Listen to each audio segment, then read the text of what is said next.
Entonces lo que hace esta reforma es reafirmar el propósito de que no procede recurso alguno, ni amparo, ni controversia constitucional, ni acción de inconstitucionalidad contra una adición o contra cualquier reforma constitucional. Incluso dentro de la norma que se está proponiendo modificar, se agrega que tampoco procede ningún recurso contra el proceso legislativo del Congreso de la Unión.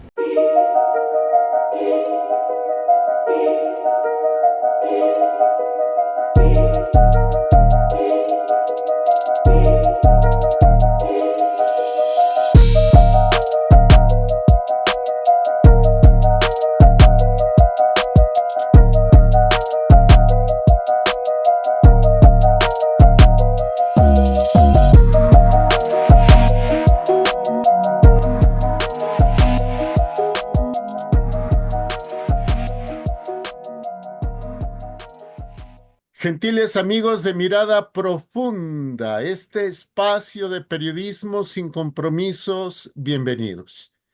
Tenemos el privilegio de que nos acompañe el doctor Elías Huerta Cijas. Él es presidente de la Asociación Nacional de Doctores en Derecho. Doctor, qué placer. Gracias. Jorge, al contrario, muchas gracias. A mí es al que me da más gusto reencontrarte en esta labor importante como informador, como gente que ejerce el periodismo y sobre todo el derecho constitucional que también tenemos todos a la libre expresión de las ideas y de dar a conocer todos estos fenómenos a la sociedad mexicana. Pues en efecto estamos en una coyuntura compleja, en una coyuntura que tiene muchas aristas, muchos debates y que definitivamente pues nos tiene a todos los abogados ocupados y a la gran mayoría preocupados también.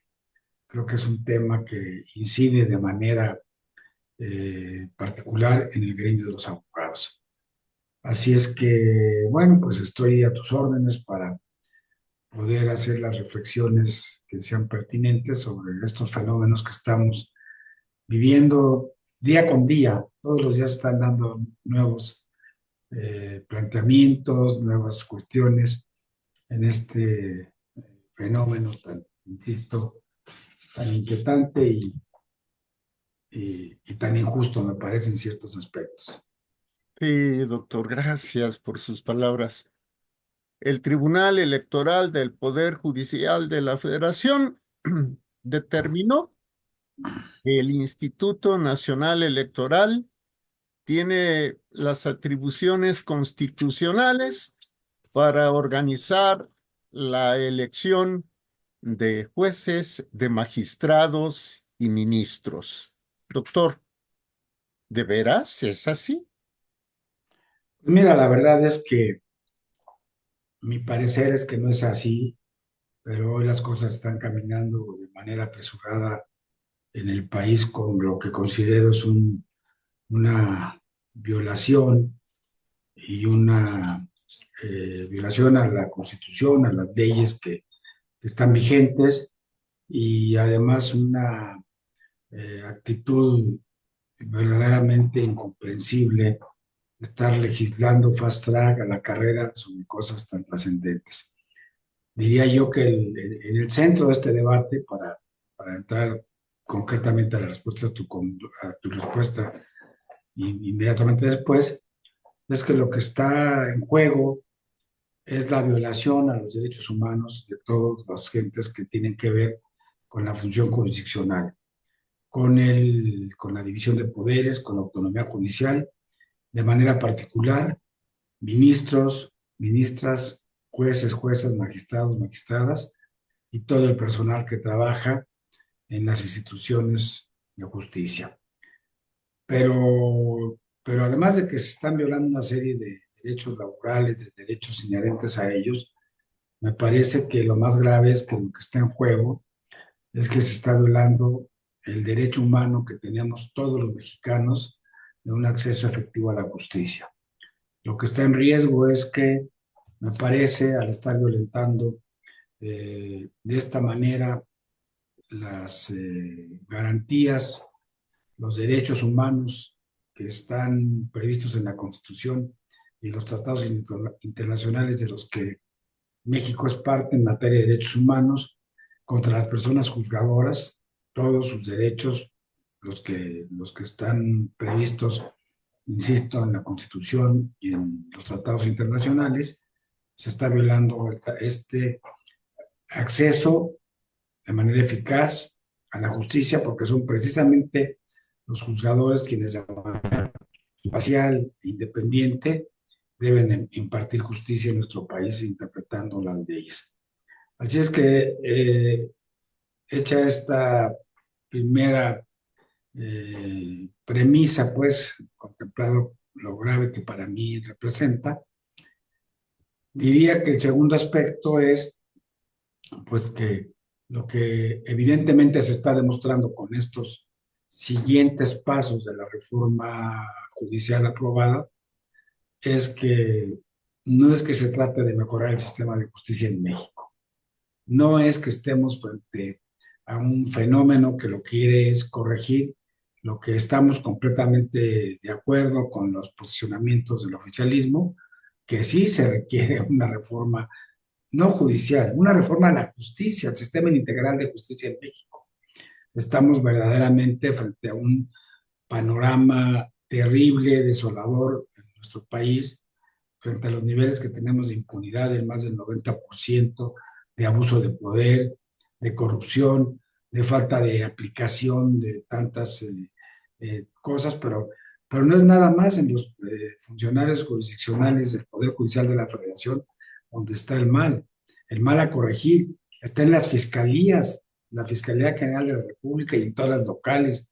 Ahí es donde viene la principal queja, el principal motivo de molestia de la sociedad mexicana, de los 130 millones que poblamos este país, porque cotidianamente se están cometiendo actos arbitrarios, pero da la casualidad que más del 80% de las causas penales y de cualquier naturaleza que se ventilan en el país están en los poderes judiciales locales, no en el Poder Judicial de la Federación, donde se ha emprendido esta reforma, que es una reforma, como bien lo ha señalado el ministro González Alcántara, de venganza o de molestia del Ejecutivo Federal.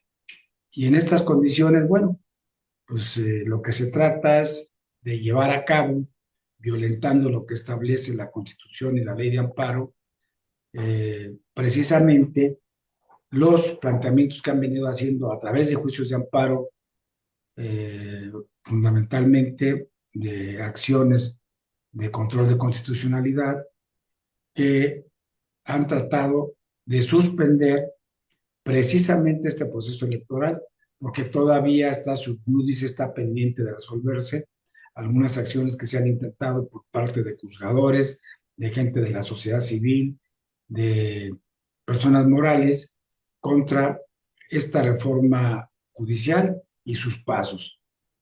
Entonces, en ese orden de ideas, tenemos que se han dictado más de 170 suspensiones en diversos juicios de amparo por parte de juzgadores federales, tanto jueces como magistrados, que le están solicitando al INE que suspenda, mientras no se resuelva en el fondo estos amparos, el procedimiento de proceso electoral para elegir a los primeros jueces, magistrados y a la totalidad de los ministros insaculados para el mes de junio del 2025, del próximo año.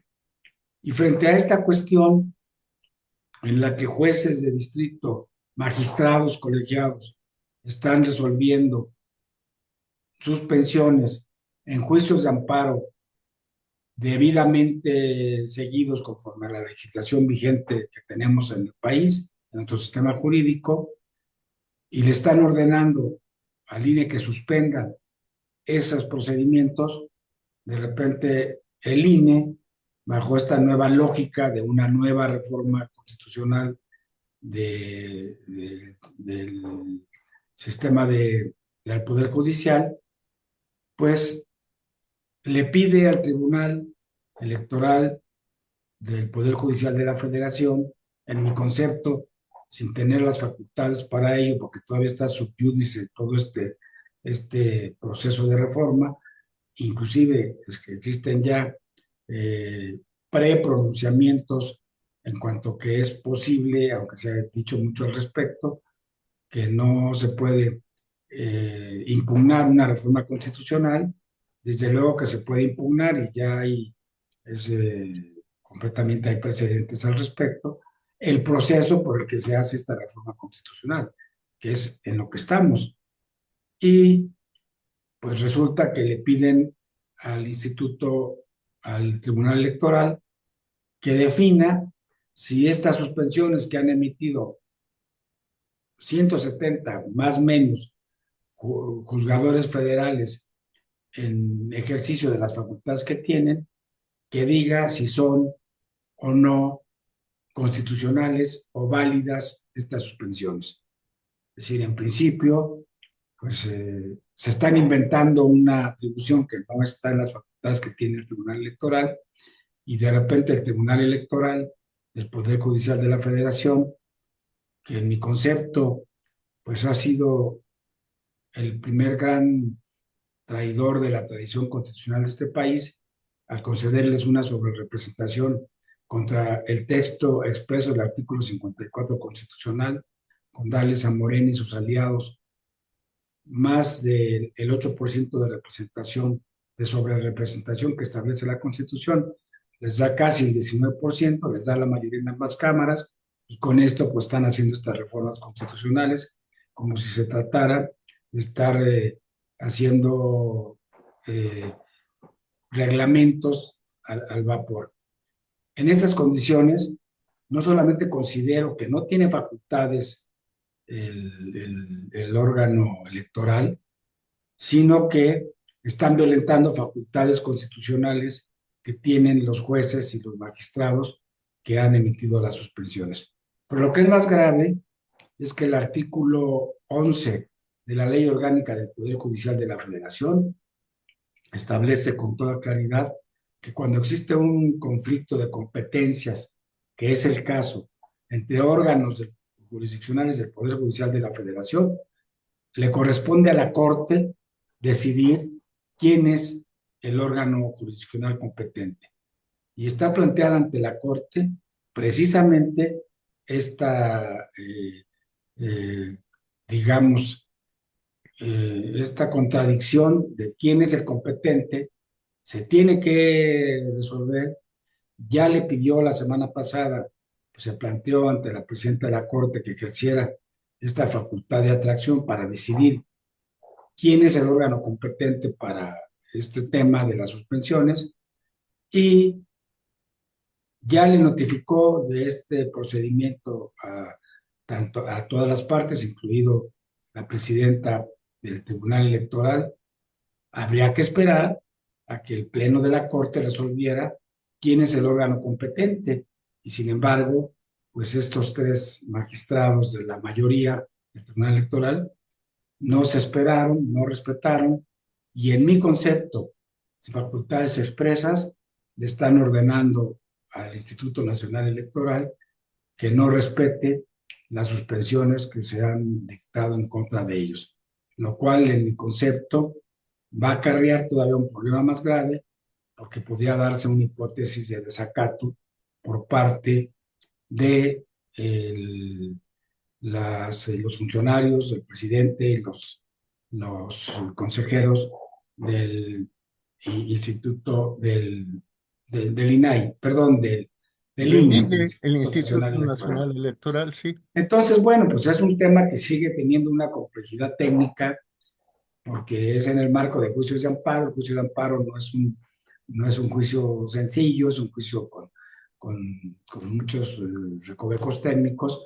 Aquí estamos frente a uno de ellos, y entonces el Tribunal Electoral, en base a una reforma constitucional que está cuestionada, que está impugnada, que está pendiente de resolverse de manera definitiva, pues se abroga facultades que no tiene y lleva adelante, dicta esta resolución mayoritaria, dándole la libertad al, al INE para que siga el proceso electoral, porque dice, argumenta que no se puede suspender, y esta sería pues mi respuesta, que trate de hacerla lo más sencillo posible, pero es un tema técnico.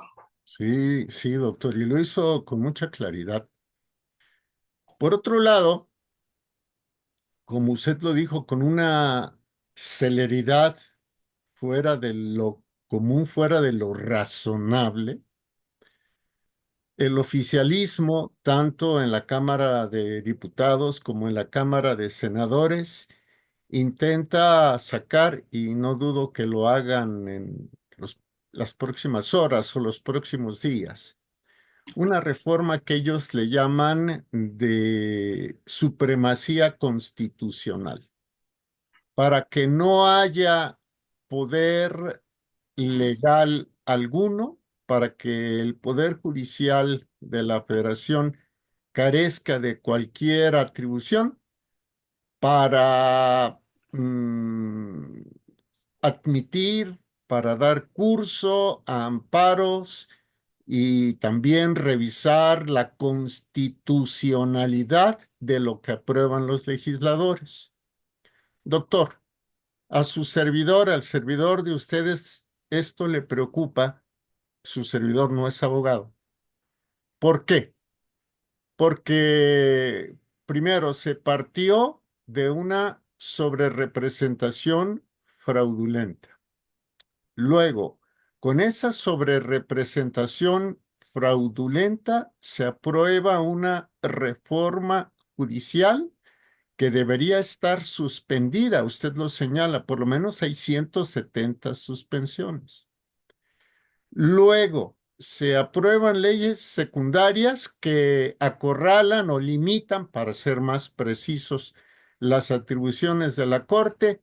Y ahora, independientemente de lo que Jorge Santa Cruz dice, fue un golpe de Estado del Tribunal Electoral del Poder Judicial de la Federación contra la Suprema Corte de Justicia de la Nación, pretenden que el actual Poder Judicial, con los días, las semanas que le queden, no pueda impedir la instauración de un régimen autoritario, prácticamente vengativo y unipersonal.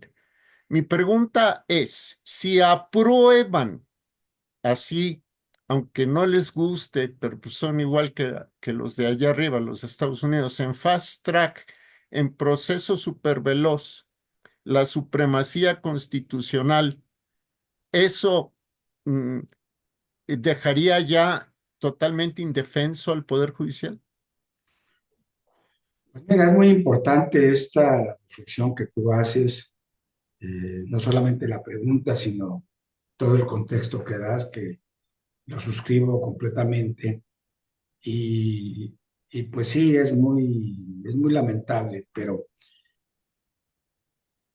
daría una premisa también, que después de la explicación que tú nos estás dando de lo que está sucediendo en esta reforma judicial, pues ya las máscaras se cayeron, fuera máscaras, porque desde que se presentó la iniciativa el 5 de febrero, se hizo de manera apresurada, sin un diagnóstico real, y tratando de desacreditar al Poder Judicial de la Federación, diciendo que la justicia estaba pésima en el país por ellos, que se daban sabadazos, que yéndose como si toda la justicia fuera penal, y es una parte mínima lo que tiene que ver a lo penal. La parte más importante de la justicia es la civil, la mercantil, la que tiene que ver con las interacciones diarias de los ciudadanos en todo el país, arrendamientos, préstamos, en fin. Y dijeron que esta reforma era para mejorar la justicia y que no se iba a afectar la independencia judicial, que al contrario, que iba a ser democrática, que se iba a reforzar, porque ahora se iban a elegir bajo los métodos democráticos contemporáneos, que era el voto directo a los miembros del Poder Judicial. Y que no era un intento nada más de quitarle el poder, cooptar al Poder Judicial para tener pues estas intenciones autoritarias, autocráticas, como tú bien lo señalas, en el cual pues precisamente el poder que está destinado históricamente, constitucionalmente, no solamente en México, sino en todas las democracias occidentales contemporáneas, de controlar al poder, pues es al Poder Judicial, que está justamente conformado por funcionarios que tienen una carrera judicial, que obedecen a capacitación, en fin, a todo lo que ya comentamos al principio. Pero entonces resulta que eso ya se rebasó, y ahora con este tema de la supremacía constitucional, lo que están demostrando es que lo que quieren es, de una vez por todas, desaparecer a un poder judicial independiente, autónomo y sobre todo a la carrera judicial en el país, y llevar a estos cargos a los amigos del poder, a los amigos quizá que van a ser impuestos por los grupos de delincuencia organizada que están pues ya con tanta presencia nacional, creo que cerca del 50% del territorio nacional, un poquito menos, tiene una presencia ya completamente activa de los grupos delincuenciales, y evidentemente que van a querer poner a sus jueces. Entonces, esto es muy importante porque justamente lo que están pretendiendo con esta cláusula ahora, a pocos días de haberse publicado, apenas el 15 de septiembre se publicó en el Diario Oficial esta reforma constitucional, y bueno, pues ya están ahorita empezando a hacer los cambios fundamentales en la Constitución contra los derechos humanos. ¿Qué implica quitarle la supremacía constitucional? Pues implica, en primer lugar, es un tema que ya ha sido discutido y rebasado en nuestro país, justamente cuando vino el famoso caso de Rosendo Radilla, que la Corte Interamericana de Derechos Humanos determinó que todos los jueces podían aplicar convencionalidad, es decir, somos parte de tratados internacionales que México ha suscrito en Naciones Unidas, pues nada más el Tratado de los Derechos civiles y políticos, estamos obligados a respetarlos, y los del Pacto de San José, la Convención Americana, que justamente de ahí viene la convencionalidad. Todos los jueces de toda Latinoamérica pueden inaplicar artículos que van en contra de derechos humanos de cualquier ley, de cualquier materia administrativa, penal, civil, laboral. Y este es un tema pues que ya está completamente, ya es derecho, digamos, rebasado, ya está dicho, se ajustó la jurisprudencia desde la Corte, y eso quedó superado hace 6, 7 años, cuando se intentaba también este falso debate de que la supremacía constitucional. No, hay una supremacía del respeto a los derechos humanos, es el derecho internacional de los derechos humanos. Por eso hemos suscrito estos tratados internacionales. Y si el Estado mexicano quisiera hacer estas reformas y apartarse de esto, que ya nos han condenado varias veces, pues tenía que denunciarlas, hacerse a un lado, decir que ya no somos parte ni de los tratados internacionales que hemos suscrito ante Naciones Unidas, ni estos que hemos suscrito en el contexto de los países latinoamericanos. Junto con Brasil, somos los 2 países más importantes de América Latina, México y Brasil, y somos la 14ª o 15ª economía mundial. Entonces, no es posible que nos pretendan sacar del concierto internacional. No es posible que pretendan quitar la convencionalidad y de pasadita estar prácticamente, tratar de quitarnos el juicio de amparo, que es el instrumento por excelencia que tenemos los mexicanos para que las autoridades judiciales nos defiendan de los abusos de poder que precisamente violan nuestros derechos humanos. y que nos pueden restituir en el goce de nuestros derechos humanos. Entonces, bueno, pues creo que esta es la gravedad, desde luego, que pues cada vez nos estamos acercando, como tú lo dices, con estos pasos, que alguien maquiavélicamente, como dice esta coloquial expresión, ha venido haciendo estos pasos para entrar directamente a un régimen autoritario. Yo analizo el derecho comparado, la historia de lo que aconteció hace en el 99, cuando justamente con estos mismos discursos, con estas mismas pretensiones superdemocráticas, el pueblo bueno, el pueblo sabio, en Venezuela, Hugo Chávez empezó con esto. ¿Y qué ha sucedido 25 años después? Pues bueno, que Hugo Chávez llegó, se religió hasta un cuarto periodo, en el cuarto periodo ya era una reelección vitalicia, lamentablemente porque es una persona y pues, le dio una enfermedad grave, falleció, y su gente más cercana tomó el poder, ya va en su tercera reelección y, y fue completamente fraudulenta, ya lo han determinado muchos países democráticos. Bueno, pues así llevan 25 años, lamentablemente estamos iniciando nuestro ingreso a un régimen autoritario como el que está teniendo, como el que existe en Venezuela. Esta es la gravedad de esta siguiente etapa de las reformas constitucionales.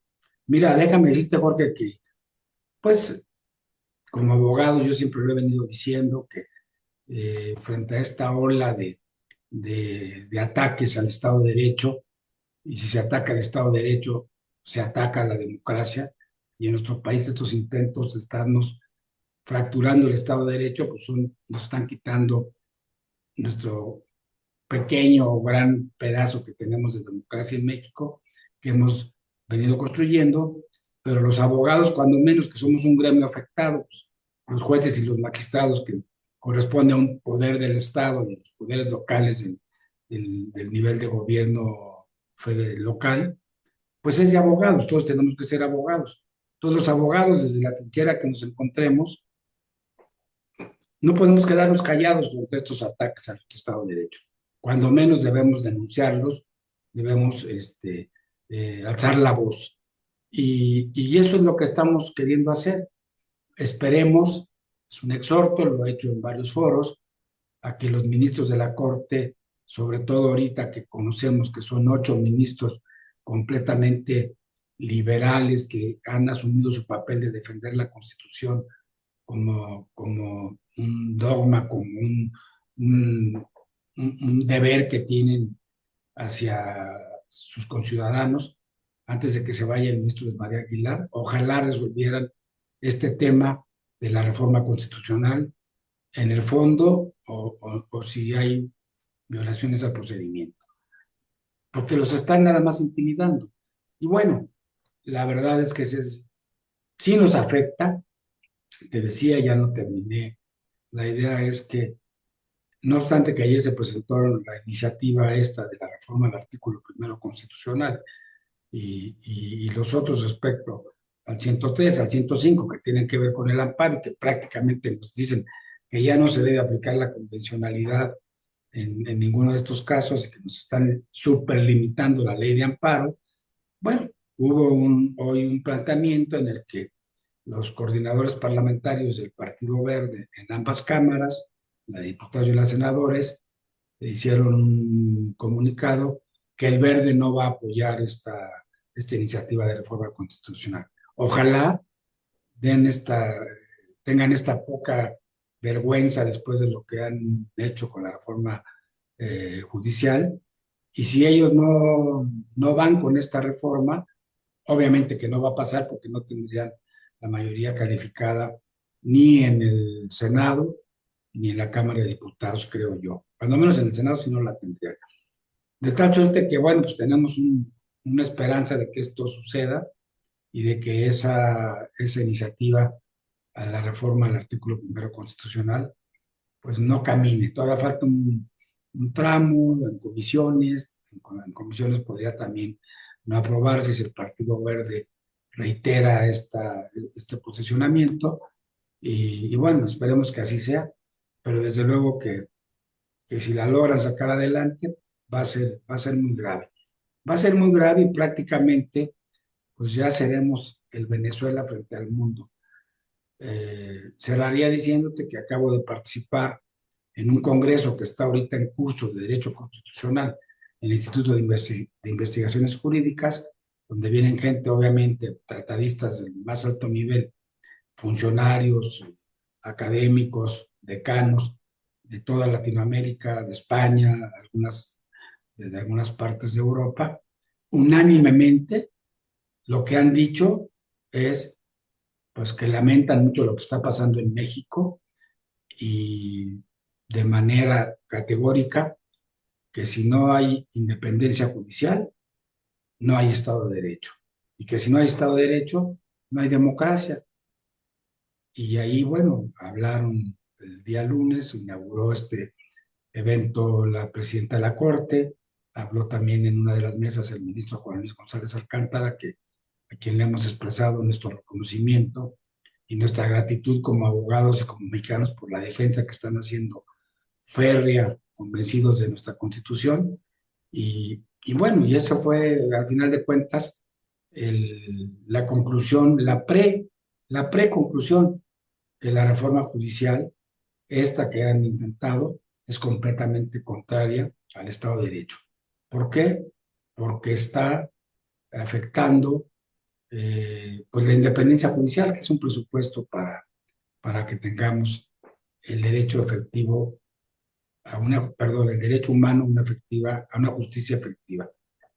Y bueno, pues esa sería mi reflexión. Esperemos que esta pesadilla pudiera tener algunos matices en unos cuantos días, en fin, pero lo veo complicado.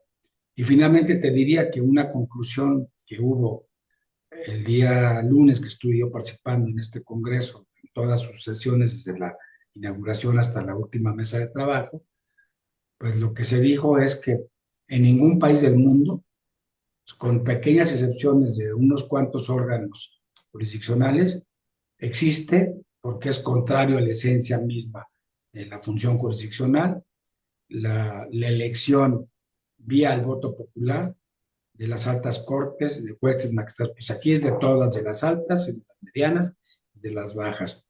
Jueces locales, jueces federales, magistrados locales y federales, ministros de la corte, todos vamos a la guillotina, que es otro tema también.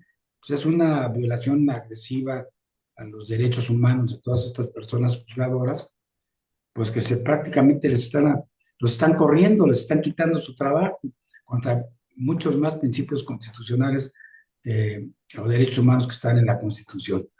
De tal suerte bueno, este experimento mexicano, pues la verdad es que eh, está siendo criticado y deslegitimado por los constitucionalistas de todo el mundo. Sí, doctor. Estaremos muy, muy pendientes y yo le pido de la manera más atenta que podamos mantener abierta esta comunicación. Todavía podemos expresarnos con cierta libertad. Todavía podemos hacer efectiva la libertad de expresión y el derecho a la información que están, pues, plasmados en el artículo sexto de nuestra Constitución. Entonces, qué mejor que personas como usted, que conocen muchísimo, muchísimo, muchísimo de la ciencia jurídica, puedan seguir orientando a quienes están pendientes de nuestra transmisión, de nuestras transmisiones en este canal. Pues sí, dices bien, todavía tenemos la posibilidad, espero que le sigamos teniendo, de, de expresar nuestras inconformidades, de manifestarnos, de tratar de que se retomen los canales institucionales como ha sido los últimos 50 años en que varias generaciones de abogados hemos luchado, nos hemos esforzado, en fin, para tener justamente es este país de libertades, este país de derechos todavía con sus limitaciones, pero a ver hasta cuánto nos dura, porque si siguen estos movimientos de estar cambiando la constitución como si te cambiaran los calcetines todos los días en tu casa, pues lamentablemente pronto veremos que estaremos viviendo en un estado autoritario y que ya no se nos va a permitir poder hacer todas estas reflexiones, ¿no? Ojalá no lleguemos a eso, porque si nosotros no denunciamos estos atropellos, estas violaciones a nuestro marco legal y constitucional, a este principio del Estado de Derecho, que es que todos somos iguales ante la ley, gobernantes y gobernados, aquí se está rompiendo. Ahora los gobernantes pues son los que dictan la ley y a los ciudadanos pues no nos están ya aplicando la ley. Si esto sucede así, pues caray, lo único que vamos a perder es lo más sagrado de nuestros derechos, que es la libertad, que es la tranquilidad, que es la dignidad. Esto es lo que está ahora en riesgo y lamentablemente se está afectando a un sector de la población, que es al de los juzgadores, al del Poder Judicial, y la sociedad no está entendiendo lo que está sucediendo. Cuando nos quiten el juicio de amparo, cuando nos quiten la posibilidad de que tengamos jueces competentes, independientes y libres que juzguen nuestras diferencias, inconformidades socialmente, vamos a ver lo que estamos perdiendo. En fin, esa sería mi reflexión final, porque primero va a ser la cooptación del Poder Judicial y después qué pasará con el derecho de la propiedad privada. Ese va a ser otro tema que ya están empezando a meterle diente. Que también yo quisiera luego platicar con usted, doctor, pero dejemos que corran los acontecimientos, confiemos en que los 8 ministros que son hasta el momento independientes, porque hay 3 ministras que son incondicionales del oficialismo, una de las cuales, pues, plagió tesis. Otra que ha confesado, lo ha dicho públicamente, que pues ella no es experta en derecho, ¿no? Y la tercera ministra, pues que en realidad ha sido más bien, ha tenido carrera académica. Pero bueno, que estos 8 ministros se pronuncien, determinen, no sé cuál sería el término, si el fallo, no sé cuál sería, si el pronunciamiento, doctor, discúlpeme, pero que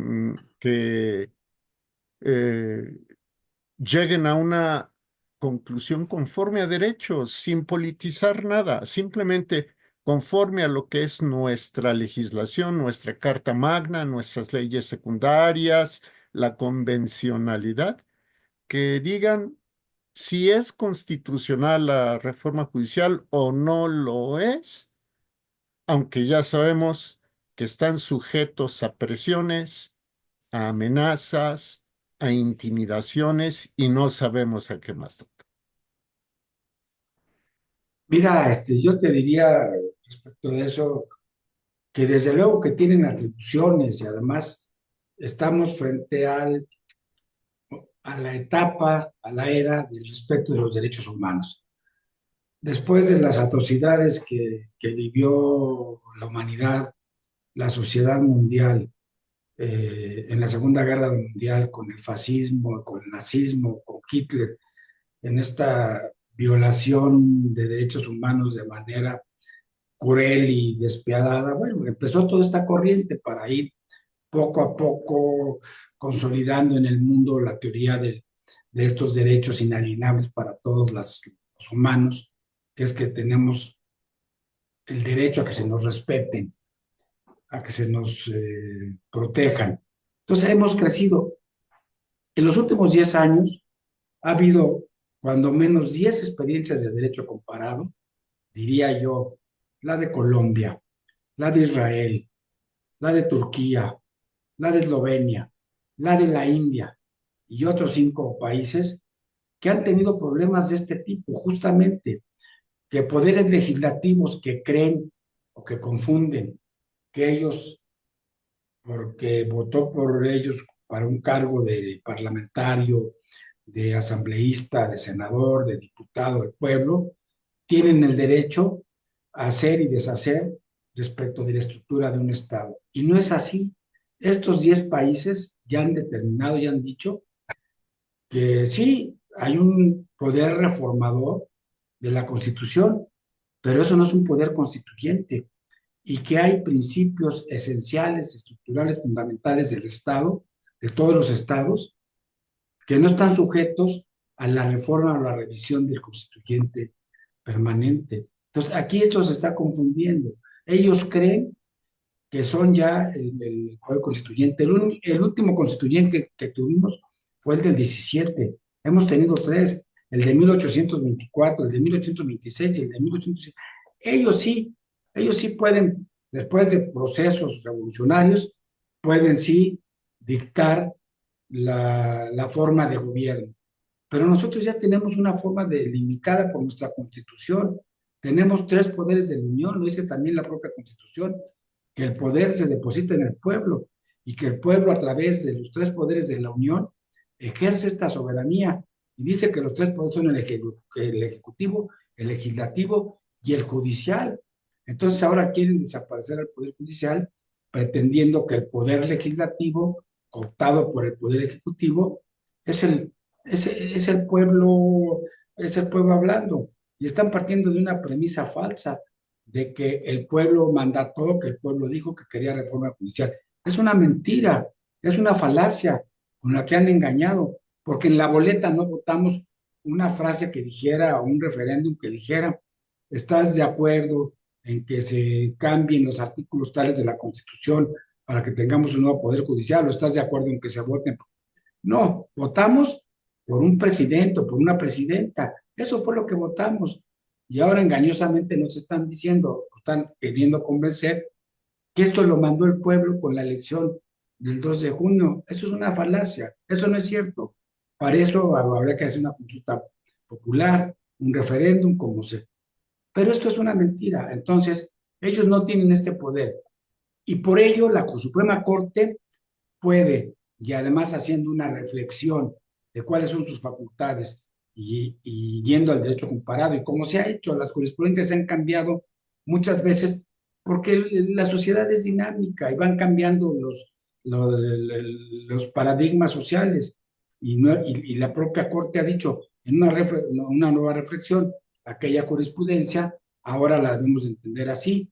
Así entramos al convencional, a los temas ahora de la Corte Interamericana de Derechos Humanos con la convencionalidad.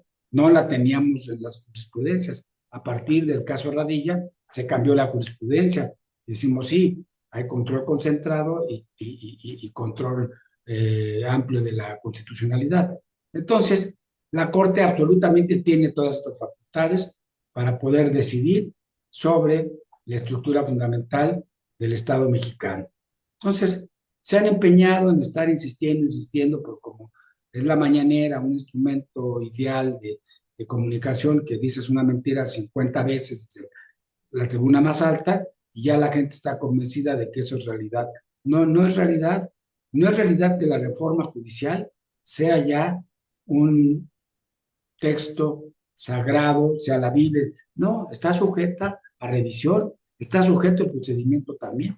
Entonces, pues desde luego que la Corte tiene facultades para entrarle a este tema de fondo, y le pedimos que ya le entren porque estamos contra reloj en un acto verdaderamente pues de desesperación para los que queremos ser libres en este país. Lo que está en juego es la libertad de la sociedad mexicana en los próximos años. Así es que sí se puede y lo deben de hacer. Ya si determinan que estuvo bien hecha esa reforma, bueno, ya será otro cantar, pero no los dejan trabajar, los están presionando todo el tiempo. Pues fuimos testigos de la burda manera en que se hicieron de la mayoría calificada en el Senado, con cosas que son inarrables realmente, lo que está sucediendo y lo que ha pasado, y que es parte de la primera parte de esta entrevista en el Tribunal Electoral del Poder Judicial de la Federación. La verdad es que también esos sí son verdaderas gente que debería de ser eh, candidatos a un juicio de traición a la patria.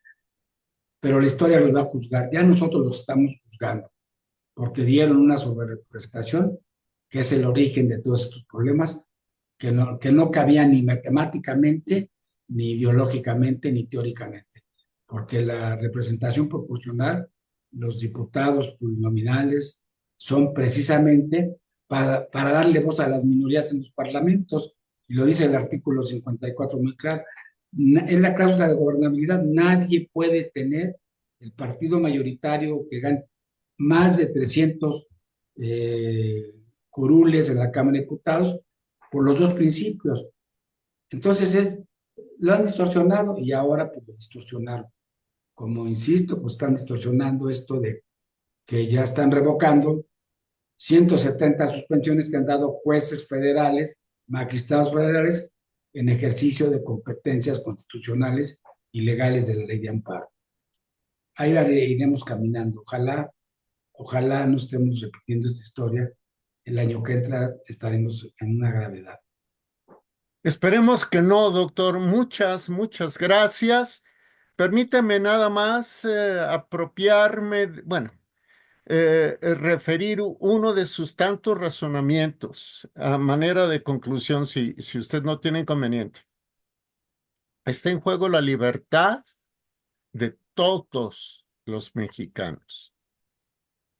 Y si nos arrebatan la libertad, nos convierten o nos equipararán con el resto de los seres animados, con los animales, que simple y llanamente tienen un instinto que no les permite ir más allá.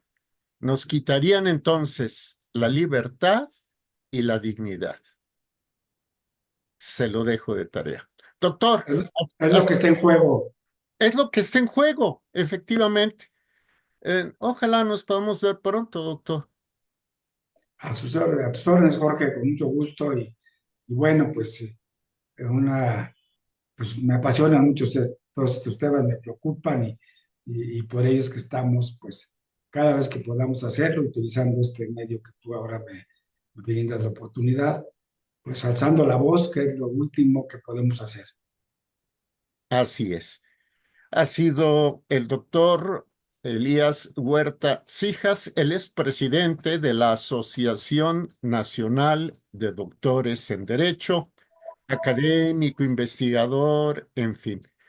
Y bueno, también le agradecemos a usted porque como siempre decimos, nos ve, nos oye y participa.